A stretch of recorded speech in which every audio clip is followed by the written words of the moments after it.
गिनती की पुस्तक 10वां अध्याय वचन 1 से लेकर 36 तक। चांदी की 2 तुरहियां।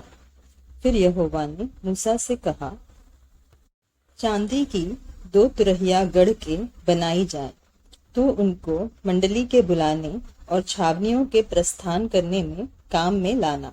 और जब वे दोनों फूंकी जाए, तब सारी मंडली मिलाप वाले तंबू के द्वार पर तेरे पास इकट्ठी हो जाए। परंतु यदि एक ही तुरही फूंकी जाए, तो प्रधान लोग जो इस्राएल के हजारों के मुख्य पुरुष हैं तेरे पास इकट्ठे हो जाए। जब तुम लोग सांस बांध कर फूको, तो पूर्व दिशा की छावनियों का प्रस्थान हो, और जब तुम दूसरी बार सांस बांध कर फूको, तब दक्षिण दिशा की छावनियों का प्रस्थान हो। उनके प्रस्थान करने के लिए वे सांस बांध कर फूके। और जब लोगों को इकट्ठा करके सभा करनी हो, तब भी फूकना, परंतु सांस बांध कर नहीं। और हारून के पुत्र जो याजक है, वे उन तुरहियों को फूका करे। यह बात तुम्हारी पीढ़ी पीढ़ी के लिए सदा की विधि रहे। और तुम अपने देश में किसी सताने वाले बैरी से लड़ने को निकलो, तब तुरहियों को सांस बांध कर फूकना। तब तुम्हारे परमेश्वर यहोवा को तुम्हारा स्मरण आएगा, और तुम अपने शत्रुओं में बचाए जाओगे। अपने आनंद के दिन में और अपने नियत पर्वों में और महीनों के आदि में अपने होम बलियों और मेल बलियों के साथ उन तुरहियों को फूकना। इससे तुम्हारे परमेश्वर को तुम्हारा स्मरण आएगा। मैं तुम्हारा परमेश्वर यहोवा हूँ। इस्राएलियों का सीनै से प्रस्थान।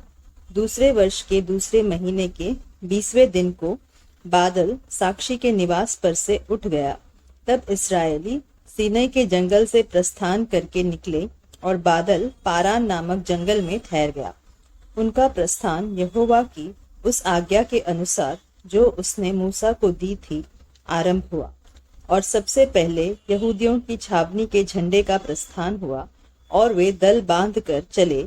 और उनका सेनापति अमीनादाब का पुत्र नहशोन था, और इस्साकारियों के गोत्र का सेनापति सुआर का पुत्र नतनेल था, और जबूलूनियों के गोत्र का सेनापति हेलोन का पुत्र एलियाब था। तब निवास उतारा गया, और गेर्शोनियों और मरारियों ने जो निवास को उठाते थे प्रस्थान किया। फिर रूबेन की छावनी के झंडे का कूच हुआ, और वे भी दल बनाकर चले। और उनका सेनापति शदेऊर का पुत्र एलीशूर था, और शिमोनियों के गोत्र का सेनापति सूरीशद्दै का पुत्र शलूमिएल था, और गादियों के गोत्र का सेनापति दुवेल का पुत्र एलियासाब था। तब कहातियों ने पवित्र वस्तुओं को उठाए हुए प्रस्थान किया, और उनके पहुंचने तक गेर्शोनियों और मरारियों ने निवास को खड़ा कर दिया। फिर एप्रैमियों की छावनी के झंडे का कूच हुआ, और वे भी दल बनाकर चले। और उनका सेनापति अमीहुद का पुत्र एलीशामा था, और मनश्शेइयों के गोत्र का सेनापति पदासूर का पुत्र गमलीएल था, और बिन्यामीनियों के गोत्र का सेनापति गिदोनी का पुत्र अबीदान था। फिर दानियों की छावनी जो सब छावनियों के पीछे थी, उसके झंडे का प्रस्थान हुआ, और वे भी दल बनाकर चले। और उनका सेनापति अमीशद्दै का पुत्र अखियाजार था, और आशेरियों के गोत्र का सेनापति ओकरान का पुत्र पजीएल था, और नप्तालियों के गोत्र का सेनापति एनान का पुत्र अहीरा था। इस्राएली इसी प्रकार अपने अपने दलों के अनुसार प्रस्थान करते और आगे बढ़ा करते थे। मूसा ने अपने ससुर रूएल मिद्यानी के पुत्र होबाब से कहा, हम लोग उस स्थान की यात्रा करते हैं जिसके विषय में यहोवा ने कहा है कि मैं उसे तुमको दूंगा। इसलिए तू भी हमारे संग चल, और हम तेरी भलाई करेंगे, क्योंकि यहोवा ने इस्राएल के विषय में भला ही कहा है। होबाब ने उसे उत्तर दिया, मैं नहीं जाऊंगा, मैं अपने देश और कुटुंबियों में लौट जाऊंगा।